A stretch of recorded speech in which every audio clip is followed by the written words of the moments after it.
जय श्री राम, जय श्री महाकाल। दोस्तों, स्वागत है एक बार फिर से आप सभी का आपके अपने चैनल निफ्टी बुल्स पर। 2012 की बात है। एक म्यूचुअल फंड मैनेजर था जो हर रोज 10 से 12 घंटे कंपनीज के फाइनेंशियल स्टेटमेंट्स पढ़ता था और उसने एक शॉकिंग डिस्कवरी करी थी। एक कंपनी थी सनटेक पावर नाम की, जो कि एक सोलर कंपनी थी और जो चाइना की सबसे बड़ी कंपनी थी। वो एक्चुअली एक बहुत ही बड़ा घोटाला था। कैसे उसको ये पता चला? क्योंकि उसने सिर्फ बैलेंस शीट नहीं चेक की थी, उसने पूरी सोलर इंडस्ट्री का डीप एनालिसिस किया था और supply demand, government policies, competition से लेकर सब कुछ उसने चेक किया था। आज सनटेक जो है वो बैंकरप्ट है और वो फंड मैनेजर ने अपने $300 मिलियन का जो लॉस था वो बचा लिया था। यही है इंडस्ट्री एनालिसिस का पावर, जो आपको सिर्फ कंपनी नहीं, उसका पूरा इकोसिस्टम समझने में आपकी मदद करता है। और आज हम शुरू करेंगे ऐसे ही एक इंटरेस्टिंग टॉपिक एंड कॉन्सेप्ट के बारे में, जिसका नाम है role of industry analysis in fundamentals. और हाँ, ये वीडियो में आपको एक ऐसी ट्रिक बताऊंगा जो 90% रिटेल इन्वेस्टर्स नहीं जानते, कि कैसे एक कंपनी को 5 डिफरेंट इंडस्ट्रीज में क्लासिफाई किया जा सकता है और क्यों ये आपके इन्वेस्टमेंट डिसीजंस को कंप्लीटली चेंज कर सकता है। तो वीडियो को पूरा देखना आपके लिए बेहद ही जरूरी है। और चैनल पर अगर नए हो तो चैनल को सब्सक्राइब करके बेल नोटिफिकेशंस को ऑन कर लो, ताकि आपकी लर्निंग्स रुक ना जाए। चलिए लर्निंग शुरू करते हैं बिना किसी देर के। वीडियो ज्यादा लंबा ना हो जाए, इसके लिए मैंने इसको अलग अलग पार्ट्स में डिवाइड किया है। ये सबसे पहला पार्ट है जिसमें हम समझेंगे कि इंडस्ट्री एनालिसिस का डेफिनेशन क्या होता है, उसके क्लासिफिकेशंस क्या होते हैं, आप कैसे कोई भी स्टॉक है उसको अलग अलग इंडस्ट्रीज में क्लासिफाई कर सकते हैं। बाकी के पार्ट्स देखना मत भूलिएगा, ताकि आपकी जो लर्निंग है वो कंप्लीट हो पाए। फंडामेंटल एनालिसिस का एक गोल्डन रूल है जिसको बोलते हैं टॉप डाउन अप्रोच। मतलब पहले इकोनॉमी, उसके बाद इंडस्ट्री और उसके बाद कंपनीज। आज हम फोकस करने वाले हैं जो कि है बीच वाला लेयर, जिसको बोलते हैं इंडस्ट्रीज। एक रियल लाइफ केस स्टडी से एक्सप्लेन करने की कोशिश करता हूँ, जो कि है स्टील इंडस्ट्री। 2004 से लेके 2024 तक ये इंडस्ट्री में जो रोलर कोस्टर्स आए हैं उसकी हम डिटेल में बात करेंगे। सबसे पहले अगर मैं बात करूं तो 2004 से 2008 में चाइना का जो इंफ्रास्ट्रक्चर है वो बूम यानी एक्सपांशन फेज पर था। मतलब चाइना ने हर साल पूरे मुंबई जितना स्टील जो है वो कंज्यूम किया था। और उसका रिजल्ट ये था कि टाटा स्टील, जेएसडब्ल्यू स्टील के जितने भी शेयर्स थे वो उन्होंने 10x रिटर्न दिया था। और इंडस्ट्री एनालिसिस का मेन पॉइंट ये है कि साइक्लिकल इंडस्ट्रीज में जो टाइमिंग है वो बहुत ही क्रूशियल होता है, जो हमको चेक करना पड़ता है। 2015 से लेके 16 में जब ग्लोबल ओवर सप्लाई चल रहा था, तब चाइना ने अपना एक्सेस स्टील जो है वो डंप करना शुरू कर दिया था। और स्टील प्राइसेस जो है वो $600 पर टन से गिर के $300 पर टन आ गए थे। इसका इफेक्ट ये है कि भूषण स्टील जैसी जितनी भी कंपनीज थी, जो छोटी कंपनीज थी, स्मॉल कैप कंपनीज थी, वो सारी बैंकरप्ट हो गई और बैंक्स ने एनपीए के क्राइसिस फेस करने पड़े थे। 2020 से लेके 2022 में कोविड का एक रिकवरी फेज चालू हुआ था, जहां पे इंफ्रास्ट्रक्चर को ग्लोबली पुश मिला था। और ऐसे ही टाइम पे स्टील प्राइसेस जो है वो वापस $300 से लेके $800 पर टन तक पहुंच गए थे। तो जीएसडब्ल्यू स्टील जैसी कंपनीज ने प्रॉफिट जो है वो 4x कमाया था। इंडस्ट्री एनालिसिस करते समय पे हमको 4 डिफरेंट फैक्टर्स का जो है वो कंसिडरेशन करना चाहिए। सबसे पहला जो है वो है साइक्लिसिटी। मतलब स्टील इंडस्ट्रीज का इकोनॉमी से क्या कनेक्शन है, उसका जीडीपी ग्रोथ से क्या कनेक्शन है, कंस्ट्रक्शन फील्ड से क्या कनेक्शन है, और ओवरऑल स्टील डिमांड जो है वो क्या कहती है, उसका हमको फोकस करना पड़ेगा। Second is the competition. मतलब डोमेस्टिक वर्सेस इंटरनेशनल कंपटीशन क्या है।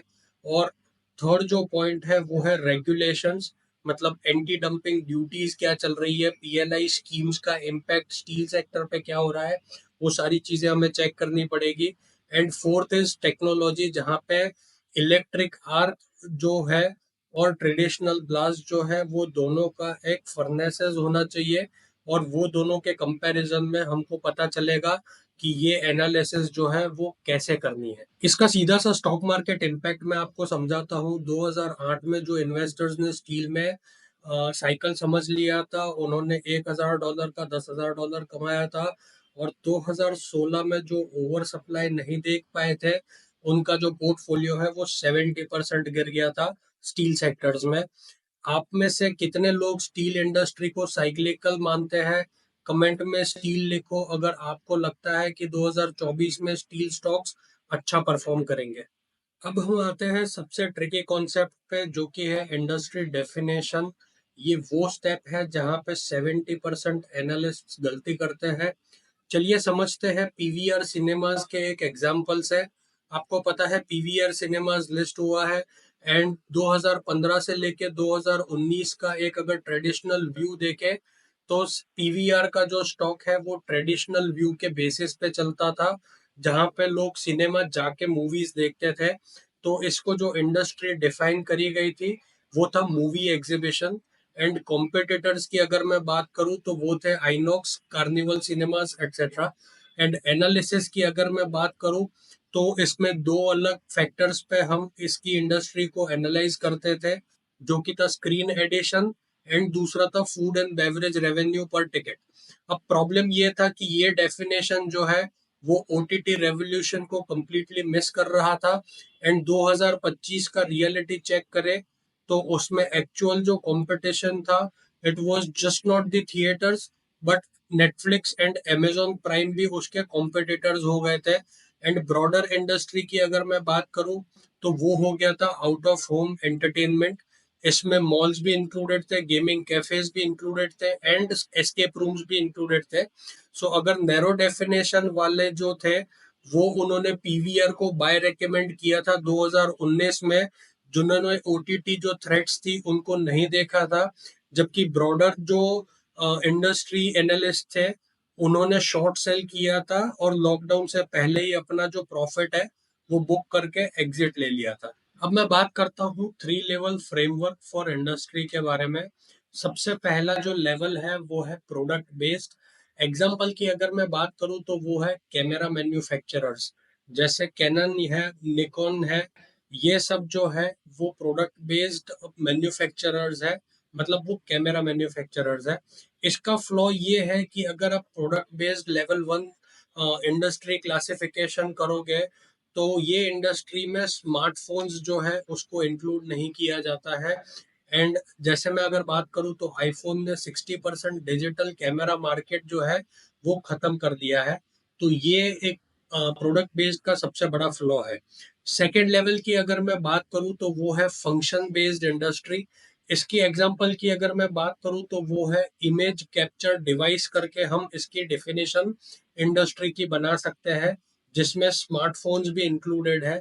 ये एक बेटर वर्जन है फॉर इंडस्ट्री क्लासिफिकेशन, बट इसका जो मिस ये है कि वो अभी भी यूज केसेस जो है, जैसे सोशल मीडिया हो गया या फिर प्रोफेशनल फोटोग्राफी हो गया, उसको मिस करता है। एंड लेवल 3 की अगर मैं बात करूं तो वो है नीड बेस्ड। इसका एग्जांपल ये है कि ये विजुअल स्टोरी टेलिंग सॉल्यूशंस जो है वो प्रोवाइड करता है। एंड इसमें सब कुछ इंक्लूड होता है, जैसे कि cameras, smartphones, AR, VR, even painting apps जो है वो भी इसमें इंक्लूडेड होती है। चलिए समझते हैं जीआईसीएस क्लासिफिकेशन को। जीआईसीएस का मतलब है ग्लोबल इंडस्ट्री क्लासिफिकेशन स्टैंडर्ड्स। ये एक 4 टियर क्लासिफिकेशन हायरार्की है, जिसमें सबसे पहले आता है सेक्टर, उसके बाद आता है इंडस्ट्री ग्रुप, उसके बाद आता है इंडस्ट्री, एंड लास्ट है सब इंडस्ट्री।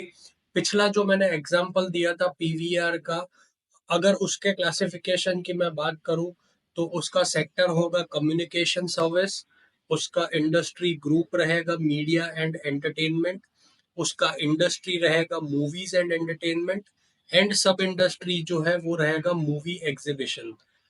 क्या आप टेस्ला को सही इंडस्ट्री में इसी क्लासिफिकेशन पे क्लासिफाई कर सकते हैं?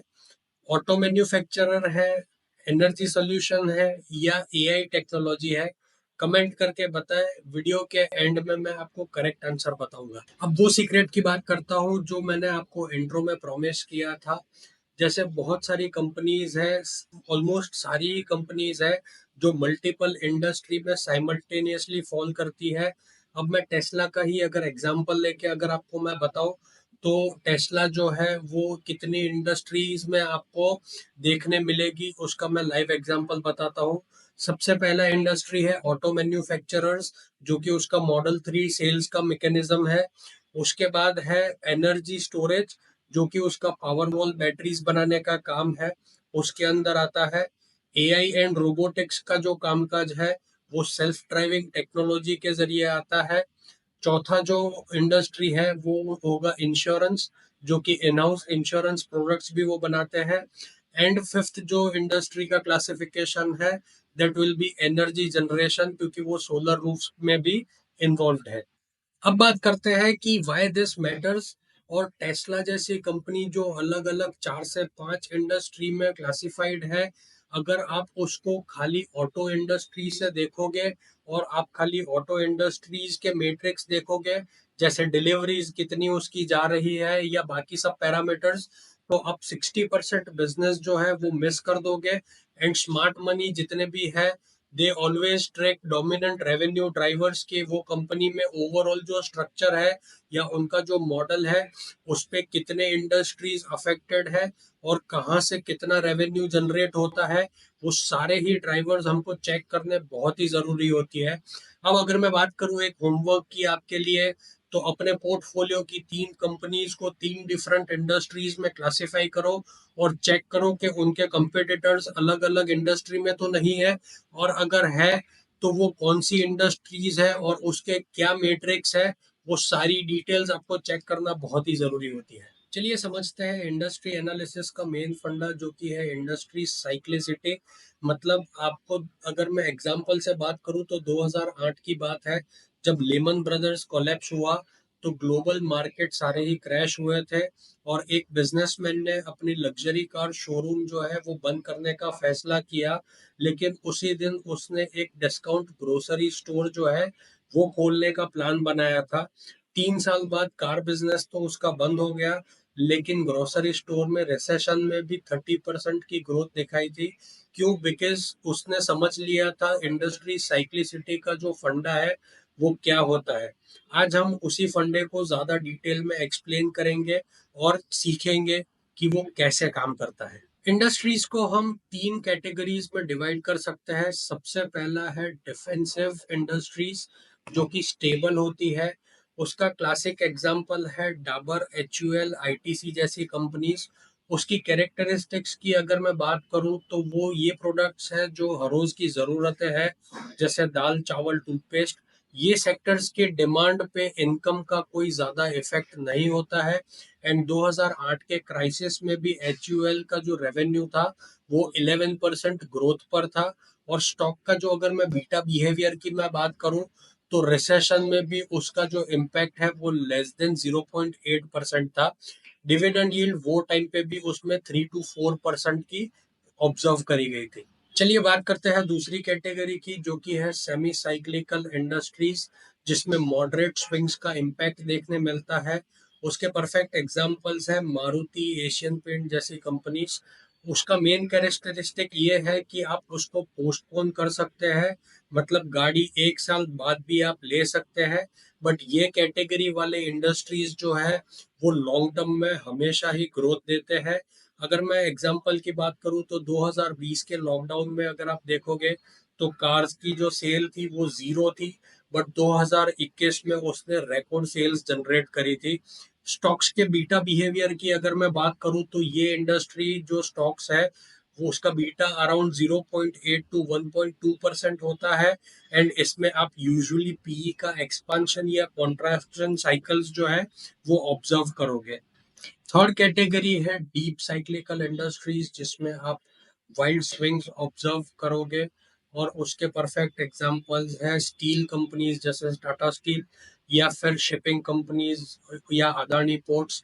ऐसी जितनी भी कंपनीज है, उसका मेन कैरेक्टरिस्टिक ये होता है कि उसका कैपेसिटी यूटिलाइजेशन जो है उसकी सेंसिटिविटी पे उसका मूव जो है वो डिपेंड करता है। अगर मैं एग्जांपल की बात करूं, तो 2009-10 में शिपिंग रेट्स जो है वो 90% ड्रॉप हो गए थे। लेकिन वहीं पर 2021 में सेम रेट्स जो है वो 4 टाइम्स हायर थे। स्टॉक का बीटा बिहेवियर की अगर मैं बात करूं तो यूजुअली ये इंडस्ट्री की कंपनी जो है उसका बीटा ग्रेटर देन 1.5% होता है। एंड ये कंपनीज में पी जो है it can go from 100 to 5 very quickly. ये तीन कैटेगरी समझने के बाद कमेंट करो, अगर रिसेशन आता है तो आप किस इंडस्ट्री में इन्वेस्ट करोगे, एफएमसीजी, ऑटोमोबाइल या स्टील्स। आगे के पार्ट्स में हम समझेंगे कि माइकल पोर्टर के 5 फोर्सेस क्या होते हैं जिससे आप इंडस्ट्री एनालिसिस कर सकते हो। इंडस्ट्री एनालिसिस करके आप कैसे विनर्स को स्पॉट कर सकते हो।